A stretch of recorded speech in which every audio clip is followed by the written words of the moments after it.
This is FYI News 13, brought to you by SSPTV and the Hazleton Standard Speaker.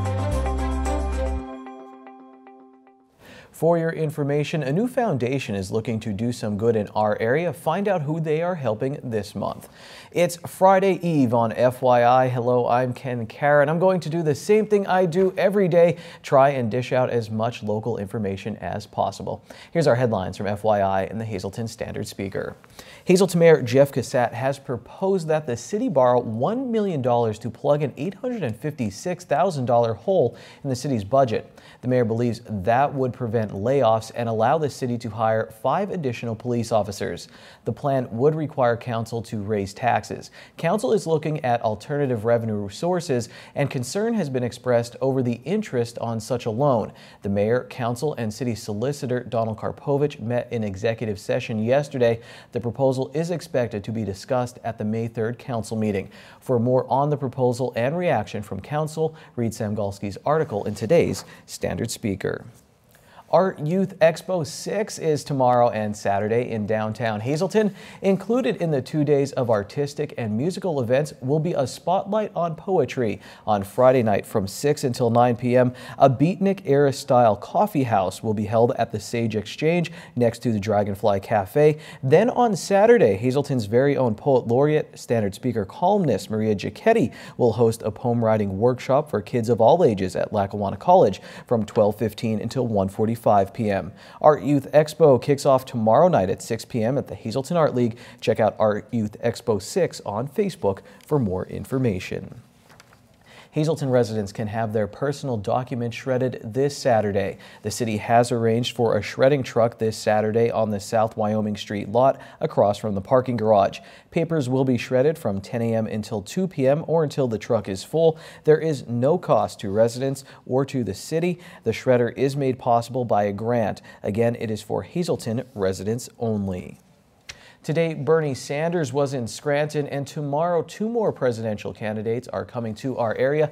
Republican Ted Cruz will hold a rally tomorrow from 2:30 p.m. until 5 p.m. at the Radisson Lackawanna Station Hotel in Scranton. Doors open at 1:30. Democratic candidate Hillary Clinton will be at Dunmore High School at the gym tomorrow. Doors open at 6:30 p.m. Clinton is scheduled to speak from 8:30 until 9:30. To find out how to get tickets, follow links we have posted on our Facebook page. Well, after you cast your vote on Tuesday, turn to the area's most experienced election night team. Join Sam Lassant and the SSP political team of Rick Morelli, Mike DeCosmo, and Charles McElwee as they analyze the trends and results. Tuesday night's live coverage from 8 to 10 p.m. is being brought to you by Atlantic Carbon, serving the nation's energy and industrial needs with clean coal. Watch your vote count this Tuesday at 8 p.m. on SSPTV. A new foundation has been created to help local families going through difficult times. Lisa Sugart has more. Back in 2013, a Hazleton family was struck by tragedy when young A.J. Gorel was found severely beaten in the streets of Hazleton. Fast forward to today, and the Gorel family, along with Action Real Estate in Hazleton, are teaming up to create a new community fund that will help benefit other families who also face tragedy. Today, I'm pleased to welcome Vic Lutsky, who is with Action Real Estate. He is also one of the organizers of the Action Real Estate A.J. Gorel Community Benefit Fund. So this all came together after you became friends with the Gorels after reading about AJ's tragedy. That's right. 2 or 3 years ago, you know, it's a shame what happened to AJ, and we saw that, and my wife and I just said, look, enough is enough. We contacted the Gorel family and said, look, we want to do something, and we put together the big benefit for AJ, and it was a huge success then. And we had always thought afterwards maybe of doing something for other families, but it just never came to fruition until recently. And when you say recently, your neighbor, literally 2 doors down from where you live, their home burned to the ground. So hence now this fund created, and that's the first family you want to help. That's exactly right. We became great friends with the Gorels. We stayed in touch, and then just a few weeks ago, we were surprised to find out when we woke up in the morning that our neighbor 2 doors away, their home was just completely and totally burned to the ground, nothing left. And it was just heart-wrenching. The family has other challenges because they have a special needs child, and then to have your house burned down on top of it, my wife and I said, look, it's time. Like, if we're going to do something, let's contact the Gorel family and see if they want to get together and do something. And when I did, Mr. Gorel, he didn't even hesitate. He said, whatever you need, let's put it together. And within days, we had this fund put together. We have a huge Facebook following already, and we have donations starting to flow in for this upcoming benefit. All right, and Mr. Gorel, we wanted him to be here today, but he couldn't. Unfortunately, he had a conflict. Now, the benefit that you're talking about is a fundraiser concert for Roxana Palladino Starr and family. The Starr family it was that lost their home in that tragic fire last month. And the event is happening on Saturday, April 30th from 6 to 11 at the Towers in Fern Glen. So a fun event. Tell us what's going to be happening. You have a couple bands lined up. Yeah, absolutely. There's going to be something for everybody, really. We've got a Johnny Cash tribute band for the country folks, and we have a Southern rock band as well as a classic rock band. And then capping off the show will be a big 80s tribute from Monsters of Rock. That'll be a 2-hour show just with the Monsters of Rock. And you're in that too. I am. When I'm not selling houses, or running benefits, I play drums in the Monsters of Rock, and it's just a lot of fun. And if anybody wants to get tickets for this or help out, what do they do? Absolutely. Call me at Action Real Estate. It's 570-453-0303. Email me, Vic, V-I-C, at actionrealestate.biz. Tickets are $20 in advance or $25 at the door, or we'll do 6 for $100. You're going to spend that $20 somewhere anyway that day. You might as well spend it on 4 hours of great music with great friends for a great cause, and we appreciate anybody's help. All right, well, it is a wonderful cause. Please come out on Saturday, April 30th from 6 to 11 at the Towers in Fern Glen. Help the Starr family and make sure that their tragedy can be helped through the generosity of others. Thanks, Lisa. Lutsky wanted to make sure A.J. Gorel's name stays out in the public consciousness, and that's why he wanted to have it as part of the foundation. Moving on now on this Thursday, don't miss a brand new In-Depth with Rick Morelli. Host Rick Morelli talks with State Representative Tara Tuhill and Renee Barron about the option parents have to have their children opt out and not take the standardized test known as the PSSAs. That's on an all-new In-Depth tomorrow at 12:30 p.m. on SSPTV. Check your local listings for additional dates and times. The curtain goes up on a Broadway favorite this Friday, Saturday, and Sunday at Marion Catholic High School in Tamaqua. That's when the Marion High School class of 2016 will present Bye Bye Birdie. Showtimes are at 7 p.m. Friday and on Saturday, and then there's a matinee at 2 p.m. on Sunday. For ticket information, call the school at 570-467-3335. And we have one final chance for you to win a pair of tickets to see the B Street Band, a tribute to the boss, this Saturday at the Wiltsey Center in Hazleton. The concert will benefit the Hazleton One Community Center. Tickets are $20 in advance and $25 at the door. Call us now, 570-459-9813, extension 104, to have your name entered into a random drawing for a pair of tickets to see the B Street Band this Saturday. We will pick 2 lucky winners tonight, so call in for that, and good luck. Coming up on FYI, Standard Speaker sports editor Dave Seaman and I are talking about Russ Kanzler's new role with the Rail Riders and a Hazleton area high school grad who was drafted by a professional sports team.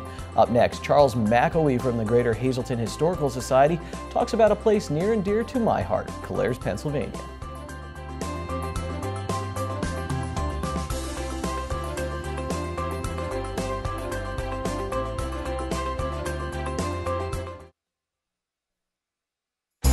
This is FYI News 13, brought to you by SSPTV and the Hazleton Standard Speaker.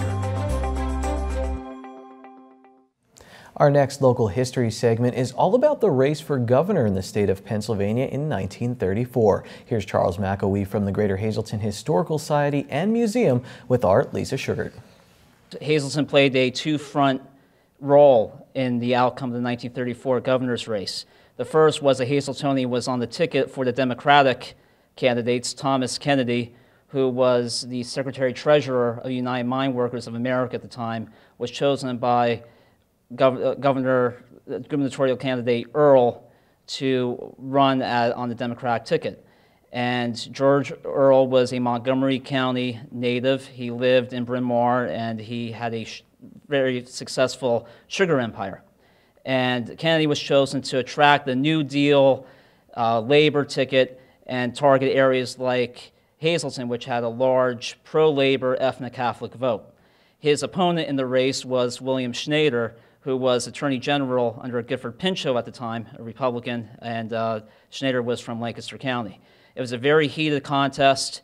Kennedy was chosen from the very beginning to attract that labor vote, but on the night before the election, something transformed the outcome of the race. And that something was the Clares Massacre. That's correct. So it's important to note this time, the night before the election, the Democrats were widely expected not to win.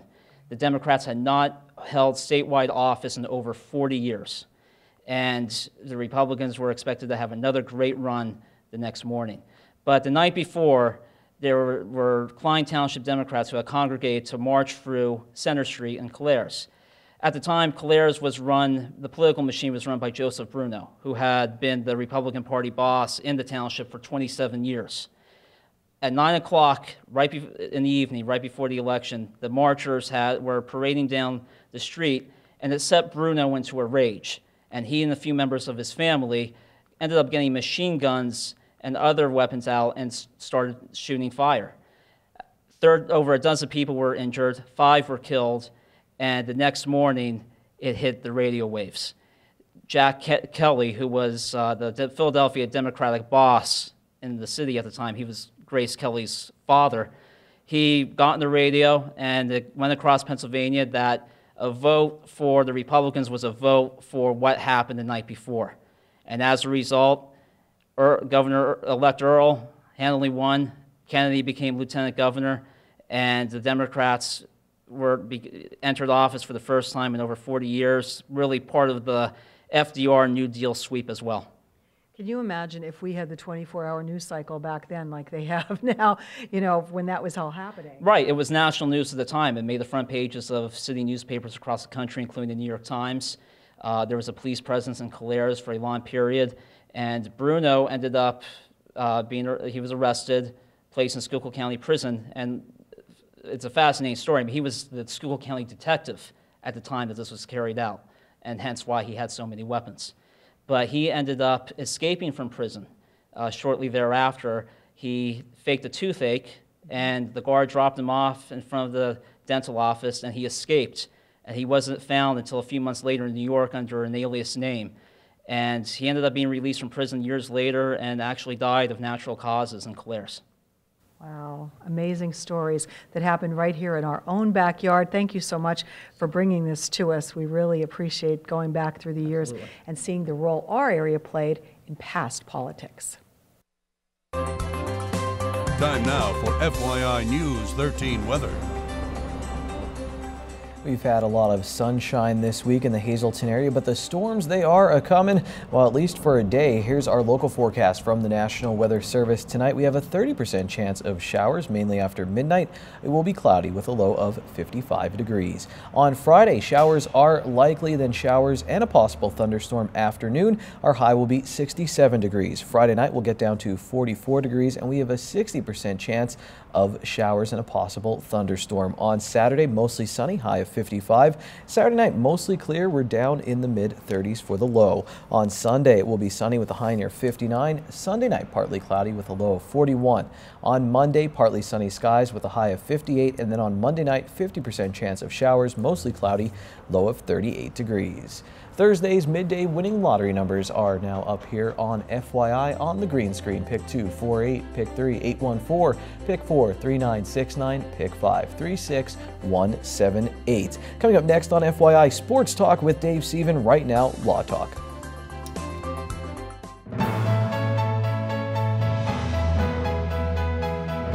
Hello again and welcome to Law Talk. Today we're going to talk about another part of our auto insurance coverage. It's a very important part, a part that you don't have to buy, a part that you're not required to buy by law, but it's a part of the coverage that we think is very important, and that is uninsured motorist coverage and underinsured motorist coverage, and Alexis will tell you about that. Uninsured and underinsurance coverage is not mandated by Pennsylvania law. So if you're filling out your insurance paperwork, you're looking to get insurance for a vehicle, you're not mandated to get the or underinsurance coverage. We strongly advise our clients to get the and underinsurance coverage for several reasons. One being individuals, we have deadbeat drivers, for example. You have a driver who wants to get a vehicle, wants to get their registration, they have car insurance, and then a couple months later they decide not to pay the premiums. Therefore, they become uninsured. If you're hit by an uninsured driver and you don't have uninsured coverage, then there's no remedy for you. There's no claim that you can take for recovery regarding that accident. For underinsurance coverage, if you're struck by somebody who has the minimal coverage, which would be $15,000, and you have significant injuries, then you're also in a tight spot, because if you don't have underinsurance coverage, you're not able to make a claim for additional recovery. And in Pennsylvania, the law says that $15,000 is the minimum coverage that one needs to have in order to be an insured driver on the road. Having said that, if you're struck by somebody who has minimal coverage, that being $15,000, you have significant injuries, you have significant economic losses in the form of wage loss, you're not able to make a claim for recovery of that with your own insurance if you don't have the underinsurance coverage. So it's important to have both and underinsurance coverage as part of your insurance policy when you're looking at those options.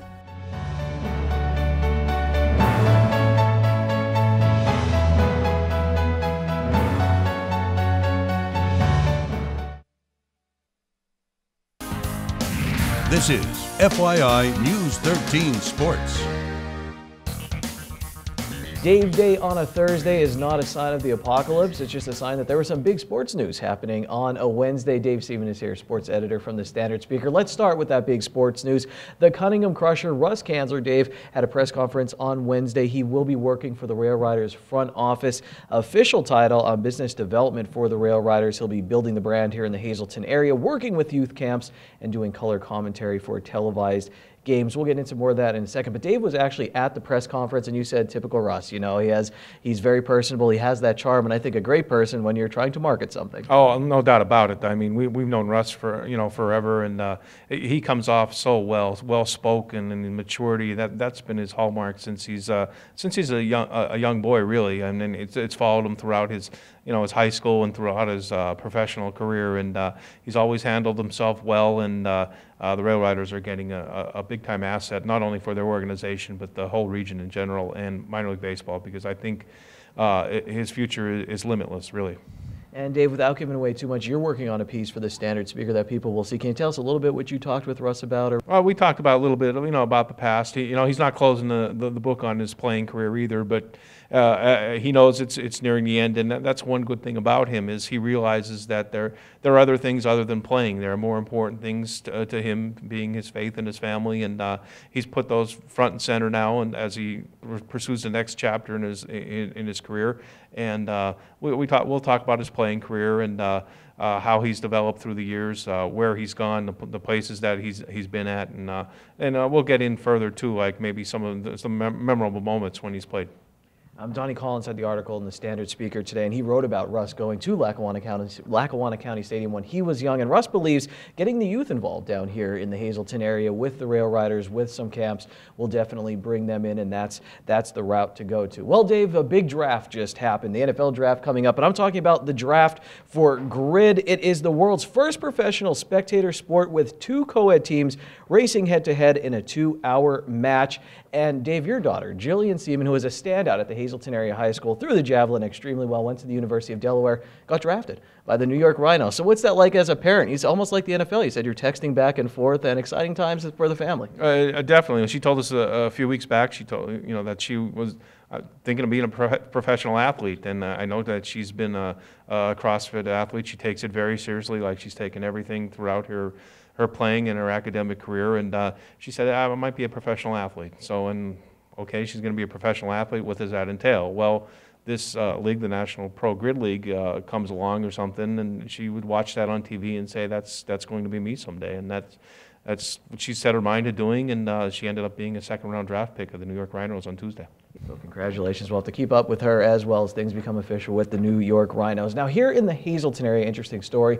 Hazleton Area School District looking to open up all the coaching positions in the district, but specifically it's looking like they're taking a deep look into the head basketball coaching position, Dave, is what we were talking about. Yeah, it looks like that's the target. For whatever reason, there are a faction of the community and the school board wants to pursue maybe opening the positions and seeing what's out there and getting an investigation, maybe nothing illegal, I don't think. I just think some people think that a change should be in order. Whether it is or not, that's a matter of interpretation. For what I know, Coach Mike Joseph has done a fantastic job, as have all the coaches. We talk about the great job they do with kids, the time and the effort that they put in. But it's the prerogative of the school board in any community to see what's out there and let the best person have the job. Thanks a lot, Dave Siemens, Standard Speaker sports editor and big New York Rhinos fan. Thursday is $1 burger night at Bottlenecks. Get a juicy 4th pound burger for only $1 all night long. Good evening, everyone, and here's tonight's Talk of the Town report. First tonight, the Diocese of Scranton is hosting the 2nd annual Be a Man Catholics Men's Conference on Saturday, April 23rd at King's College. The event will be held in the Scanlon Physical Education Center from 8 a.m. to 3 p.m. with nationally known speakers, mass, and more. Cost is $35 for adults and $15 for students. For more information, please call 570-207-2213 or check out beamanconference.com. Another announcement, Faith Assembly of God will be holding a Spring Missions Craft and Vendor Fair Saturday, April 23rd from 10 a.m. to 4 p.m. to have a wide variety of items, food menu, children's activities, tricky trays, and more. For info and vendor inquiries, email pattysteiner5@gmail.com. And finally, Holy Trinity Orthodox Church, 223 South Kennedy Drive in McAdoo, be having a Pro-Gain Halushki sale Friday, April 22nd from 10 a.m. to 5:30.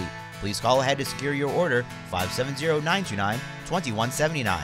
That's tonight's Talk of the Town. News 13 would like to send sincere condolences to the family and friends of these recently departed. Mary Ann Kmetz, formerly of Beaver Meadows. All services will be private and at the convenience of the family. Arrangements are under the direction of the Turnbach Funeral Home. Ruth Levy Schultz. Services were held Thursday in Orlando, Florida. Violet F. Geis of Drums. Funeral is Monday at 7 p.m. at the Donald G. Walker Funeral Home. Friends may call Monday from 5 to 7 p.m. Ryan M. Tayun of Drums. Funeral is Saturday at 9 a.m. from the Joseph A. Moran Funeral Home. Friends may call Friday from 5:30 to 9 p.m. And Michael N. Hasovich of Whitehaven. Funeral is Friday at 9:30 a.m. from the Lehman Family Funeral Service. Friends may call Thursday from 4 to 7 p.m. Attention pay-per-view subscribers, if you see your name right now on News 13, you'll have 13 minutes to call in and win a free movie from Service Electric Cablevision. Our winner tonight is Michael A. Tor of Hazleton. Michael, if you're watching, give us a call, 570-455-7267, extension 104. We end on a sad note with the passing of the musical artist Prince. Here's what some celebrities were saying on Twitter about his passing at the age of 57. Whoopi Goldberg tweeted, "This is what it sounds like when doves cry. Prince, rest in peace." Ellen DeGeneres says Prince was brilliant and larger than life. What a sad day. And finally, Jody Watley tweets, "I'm shaking. Total shock. Rest in peace, Prince. Your brilliance and music legacy will live on. Speechless." For more celebrity reactions, head to CNN.com. That's it for us on FYI. Remember, for breaking news, go to facebook.com/FYI News 13. Take it easy, everyone.